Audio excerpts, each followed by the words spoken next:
सरकार जल्द ही जम्मू कश्मीर की आम जनता की अगर बात करें तो उन्हें यूनिक आईडी जो है वो देने वाली है।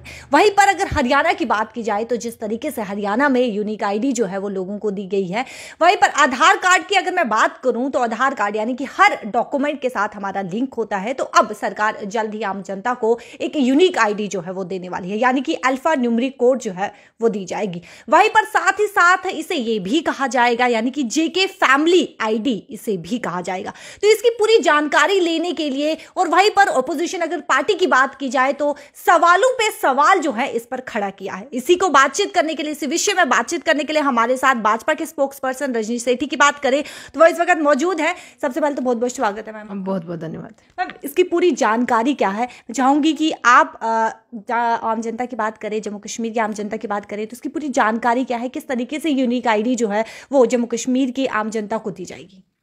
देखिए, हमारे एलजी मनोज सिन्हा जी और हरियाणा के सीएम खट्टर जी, इन्होंने एक जो विजन डॉक्यूमेंट जम्मू कश्मीर को लेकर लाया गया है, अभी कटरा में इन लोगों की जो बैठक हुई थी उसमें ये विजन डॉक्यूमेंट लाया गया और उसका मकसद है कि हर फैमिली का अपना एक कोड हो।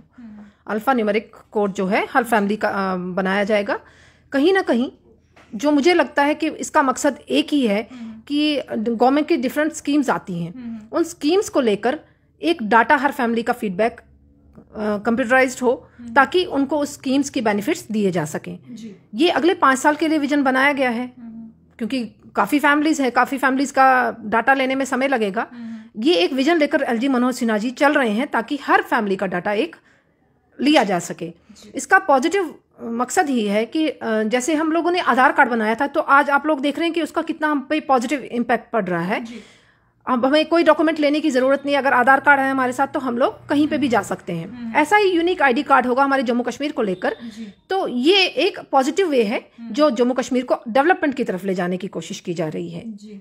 वहीं पर साथ ही साथ मैं आपको ये भी बताते चलूं कि एलजी मनोज सिन्हा ने ये भी कहा है कि अगर कोई फैमिली अपना डेटा जो है वो नहीं देना चाहती है तो कोई भी जोर जबरदस्ती जो है वह यहाँ पर देखने को नहीं मिलेगी, यानी कि आप अपनी मर्जी से ये डेटा जो है वो दे सकते हैं। अगर आपकी मर्जी है तो आप डेटा दे सकते हैं, अगर आपकी मर्जी नहीं है तो आप डेटा नहीं दे सकते हैं। वहीं पर मैम आपसे ये पूछना चाहेंगे कि ऑपोजिशन पार्टी ने सवालों पे सवाल जो है वो खड़े कर दिए हैं। वहीं पर पूर्व मुख्यमंत्री महबूबा मुफ्ती की बात करें तो उनकी तरफ से ये भी कहा गया, आलोचना की गई है कि एक आम जनता को, जम्मू कश्मीर की आम जनता को यूनिक आईडी जो है वो दी जा रही है और कहीं ना कहीं कश्मीरियों को एक पकड़ कसने की इन्होंने बात जो है वो की है। तो उस पर क्या कुछ कहेंगे? मतलब मुझे ये समझ नहीं आया कि उनका जो बयान है वो पकड़ कसने का क्या मतलब, कश्मीरियों को ही तो सिर्फ पकड़ नहीं कसी जा रही, तो ये तो हमारे जम्मू के लोगों के लिए भी किया जा रहा है। तो जम्मू कश्मीर में डोगरे भी हैं, पंजाबी भी हैं, सरदार भी हैं, मुस्लिम भी हैं, हर कम्युनिटी के लोग हैं। तो उनको पर्टिकुलर कश्मीरियों की चिंता क्यों सता रही है? अगर आधार कार्ड बने थे तब उन्होंने ऑब्जेक्शन क्यों नहीं की कि आधार कार्ड ना बनाया जाए, कश्मीरियों को उससे बाहर किया जाए? तो देखने वाला इशू ये है कि कहीं ना कहीं महबूबा मुफ्ती जी ये भी कह रही हैं कि अगर यूनिक आईडी जो है वो बनाई जाएगी तो कहीं ना कहीं कश्मीरी पंडित की जितने भी पर्सनल डेटा है, जो भी आईडी वगैरह है, वो सब लीक जो है वो हो जाएगा। ऐसा कुछ नहीं होगा, वो लोगों को उकसाने का काम कर रही हैं। एलजी मनोज सिन्हा ने क्लियर किया है कि जितनी भी पर्सनल डिटेल्स हैं उनको पूरा जो है प्राइवेसी में रखा जाएगा। जो साइबर क्राइम है या साइबर लॉज हैं वो सब इम्प्लीमेंट किए जाएंगे।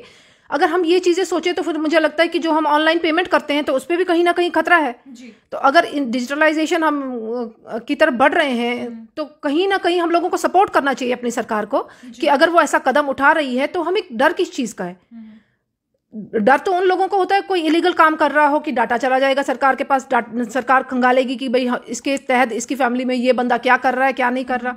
जो लीगल वे से रह रहा है, जो जम्मू कश्मीर का नागरिक है, जो पाकिस्तान से लिंक नहीं है, तो उनको किस चीज़ का डर है? तो कहीं ना कहीं महबूबा जी कश्मीरियों को भड़काने का काम पिछले लगातार काफ़ी सालों से कर रही हैं, जिसका मंसूबा उनका खत्म हो चुका 2019 में, क्योंकि 2019 में मोदी जी ने 370 को खत्म करके दिखाया और जम्मू कश्मीर को भारत का पूरा। अब कहीं ना कहीं कश्मीरी पंडित की बात करें, लोगों की बात करें, पीएम पैकेज की जो लगातार मांग कर रहे हैं, उनका ये भी कहना है कि 370 धारा हटने के बाद कहीं ना कहीं उन्होंने सरकार पर विश्वास किया था, लेकिन कश्मीर घाटी की बात करें तो कश्मीर घाटी में कुछ भी बदलाव जो है उन्हें नहीं देखने को मिला है। देखिए, अब ये 370 को आप एम्प्लॉयज के साथ जोड़ेंगे, उसका कोई लिंक नहीं है।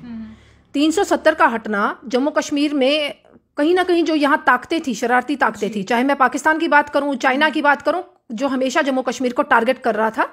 मोदी जी का विजन था कि जम्मू कश्मीर को भारत के साथ जोड़ा जाए और जैसे बाकी नागरिक रहते हैं बाकी स्टेट्स में जम्मू कश्मीर के लोग रहें।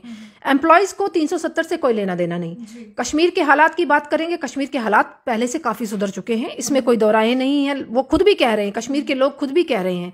मगर अब जो टारगेट किलिंग की जा रही है, मुझे जहां तक लगता है इसमें भी हमारी एजेंसीज को देखना पड़ेगा कि वहां कौन से लोग ये चीज में इन्वॉल्व है। अभी आप लोगों ने देखा होगा कि एम्प्लॉयज की लिस्ट कुछ ओपन हुई थी, तो क्या कहीं ना कहीं हमारे 57 कर्मचारियों को थ्रेट लेटर जो है वो दिया गया। जी बिल्कुल। क्या हमारे डिपार्टमेंटों में भी ऐसे कोई नाग बैठे हुए हैं क्या? कोई ऐसी शैतानी ताकतें हैं जो इन लोगों की ओपन कर रही हैं सारी डिटेल्स? लगातार टारगेट किलिंग उन्हीं, देखिए अब कहीं पे भी टारगेट किलिंग होती है, उनको पता है ये बंदा यहाँ पर खड़ा है, उसको निशाना लगाया जाता है। पहले क्या होता था, सीआरपीएफ के कैंप्स में, आर्मी के यूनिट्स में, वहां जाकर फिदाइन अटैक होते थे। अब उस पर रोक लग गई है क्योंकि हमारी आर्मी जो है बड़ी स्ट्रांग हो गई है मोदी जी ने। लेकिन वहीं पर कश्मीर घाटी के अगर कुछ इलाकों की यानी कि जिले की बात करें तो कुछ समय तक टारगेट किलिंग जो है वो रुक जाती है, कुछ समय के बाद टारगेट किलिंग जो है वो देखने को मिलती है। मैं वही आपसे कह रही हूँ कि इसमें एजेंसीज को देखना पड़ेगा कि क्या वहाँ लोकल तो नहीं इन्वॉल्व है, कहीं ये जो पिछली सरकारें रही हैं इनकी कोई इन्वॉल्वमेंट तो नहीं है, क्योंकि ये हमेशा पाकिस्तान का राग अलापते हैं, तो कहीं इनका लिंक कहीं इस चीज से तो नहीं है। ये एजेंसीज को देखने की जरूरत है।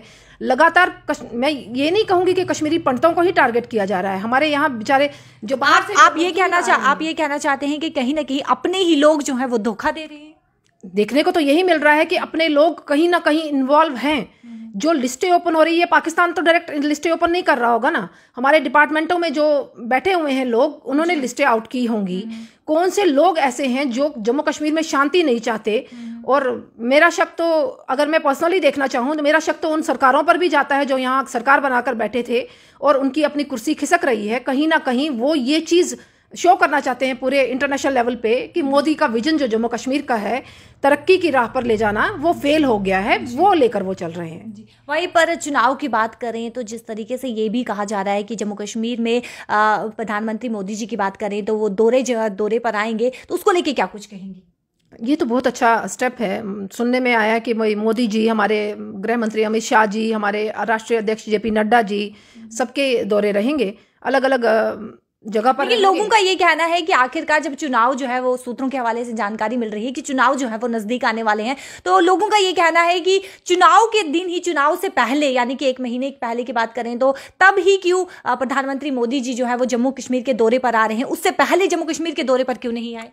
देखिए, अभी चुनाव की डेट कोई डिसाइड नहीं हुई है। अभी हम ये नहीं कह सकते कि मार्च में चुनाव हो रहे हैं कि नवंबर में चुनाव हो रहे हैं। तो हम इसको इस इंटेंशन से क्यों ले रहे हैं कि मोदी जी चुनाव को लेकर आ रहे हैं? अमित शाह जी तो अभी पिछले दिनों आए थे, कश्मीर में रैली की, राजौरी में रैली की। तो हम इसको, ये जो प्रोपेगेंडा है ये अपोजिशन वाले फैला रहे हैं। कभी मोदी जी चुनाव को लेकर काम नहीं करते, मोदी जी विजन को लेकर काम करते हैं और उनका विजन है जम्मू कश्मीर को तरक्की की राह पर लेकर जाना और जम्मू कश्मीर को एक नया जम्मू कश्मीर बनाना, जिसमें सभी लोग उनका सहयोग कर रहे हैं सिवाय इन कुछ पॉलिटिकल पार्टीज के। वहीं पर सूत्रों के हवाले से ये भी जानकारी प्राप्त हो रही है कि जितने भी एम्प्लॉयज़ की बात करें, जितने भी रिटायर्ड एम्प्लॉयज़ हैं, उनकी जो पेंशन रुकी हुई है वो जल्द से जल्द जो है वो रिलीज़ करवाई जाएगी, उन्हें दी जाएगी, लेकिन चुनाव से पहले ही। तो इस पर क्या कुछ कहेंगी? मैं फिर वही कहूँगी, चुनाव अभी डिसाइड नहीं है। जो प्रोसेस होगा उसके कंप्लीशन के बाद ही चुनाव की डिसीजन होंगे, डेट्स निकलेंगी। बाकी अभी मुझे इसके बारे में कोई नॉलेज नहीं है कि रिटायर्स की पेंशन को बहाल किया जाएगा या नहीं किया जाएगा। जो देखने को मिल रहा है कि चुनाव से पहले या चुनाव के बाद मोदी जी लगातार लोगों के बीच हैं, मोदी जी लोगों के काम कर रहे हैं और लोगों की क्या इच्छाएं हैं वो मोदी जी जानते हैं। ऑपोजिशन पार्टी कांग्रेस की बात करें तो उनकी तरफ से साइबर सिक्योरिटी को लेकर भी कहा गया, तो उस पर क्या कहेंगी? वो तो हम भी चाहते हैं कि साइबर सिक्योरिटी बिल्कुल होनी चाहिए। अगर हम कुछ डाटा फीड कर रहे हैं तो हर एक की पर्सनल जो है वो प्राइवेसी रहनी चाहिए, उसमें कोई दो राय नहीं है। मगर ये एक अच्छा कदम है, पॉजिटिव स्टेप है कि लोगों का डाटा एक ही जगह रहेगा। कहीं पे भी कोई किसी की फैमिली के बारे में जानना चाहेगा तो वो उसके बारे में निकाल सकता है। मगर अगर फैमिलीज चाहें तो, ये एलजी मनोज सिन्हा जी ने बताया है कि फैमिलीज की कंसेंट से ही होगा। कोई फैमिली को ज़बरदस्ती कोई नहीं बोला जाएगा कि आप अपने बारे में ये बताइए। अगर फैमिली चाहती हैं तो ऐसा हो तो बिल्कुल होना चाहिए, कुछ अपने लॉज को इम्प्लीमेंट करके। क्या आने वाले समय में चुनाव से पहले क्या ये देखा जाएगा, पीएचई डेली वेजर्स की बात करें, जिस तरीके से वो मांग कर रहे हैं, क्या उनकी मांगों को पूरा किया जाएगा? और वहीं पर कश्मीरी पंडित पीएम पैकेज और नॉन पीएम पैकेज की बात करें, क्या उनकी मांगों को पूरा किया जाएगा चुनाव से पहले? क्या से देखने को मिल सकता है?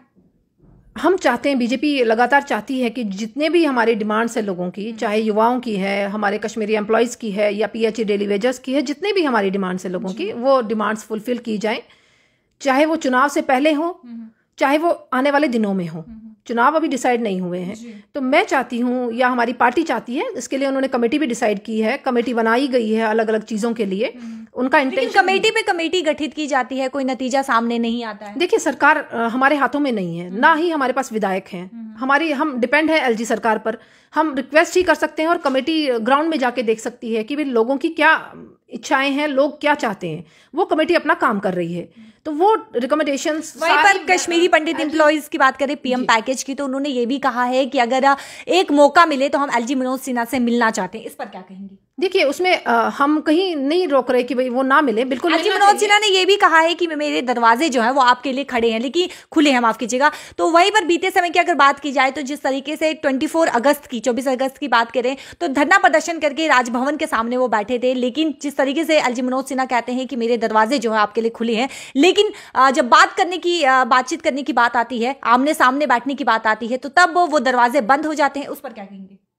नहीं, ऐसा नहीं है। एलजी मनोज सिन्हा जी, मुझे लगातार फोटोग्राफ्स में देखती हूँ कि वो अलग अलग डेलीगेशन से मिलते हैं, अलग अलग लोगों से मिलते हैं। अब गवर्नर हाउस के बाहर बैठने की परमिशन किसको है, किसको नहीं है, उसकी लिमिटेशंस होती हैं। मगर अगर वो 4-6 लोग मिलना चाहें तो उनको चाहिए कि भाई एलजी मनोज सिन्हा जी के पास जाकर जो उनका प्रोसेस है मिलने का, वो फुलफिल करें। बिल्कुल एलजी मनोज सिन्हा जी मिलेंगे और उनकी वैसे भी उनके इश्यूज उनके ध्यान में है, क्योंकि हमारी जो भाजपा है, हमारे अध्यक्ष जी रविंद्र रैना जी, वो लगातार टच में है एलजी मनोज सिन्हा जी के टच में इन इश्यूज को लेकर कि जल्द से जल्द ये इश्यू सॉल्व हो और लोगों को थोड़ा निजात मिले। चलिए, बहुत बहुत शुक्रिया। और वहीं पर इस विषय में बातचीत करने के लिए हमारे साथ रजनी सेठी जी मौजूद थी। और वहीं पर यूनिक आईडी की अगर बात करें तो जिस तरीके से जम्मू कश्मीर की आम जनता की बात करें तो उन्हें अब एक यूनिक आईडी जो है वो दी जाएगी, यानी कि जेके फैमिली आईडी के नाम से अब एक आईडी जो है जानी जाएगी। इसको लेके आपकी क्या कुछ राय है? और वहीं पर जाते जाते मैं आपको फिर बताती चलूं कि एलजी मनोज सिन्हा ने यह साफ तौर पर कहा है कि अगर आपकी मर्जी, यानी कि परिवार की मर्जी है, तो आप अपना पर्सनल डेटा जो है, यानी कि जो भी रिक्वायरमेंट है, जो भी डेटा की जरूरत है, वो आप दे सकते हैं। आपकी मर्जी है। तो अगर आप नहीं चाहते हैं अपना डेटा देना तो कोई जोर जबरदस्ती जो है वो नहीं की जाएगी। बने रहिए चैनल वन के साथ। कैमरा पर्सन दीपक के साथ शिल्पा शर्मा, जम्मू।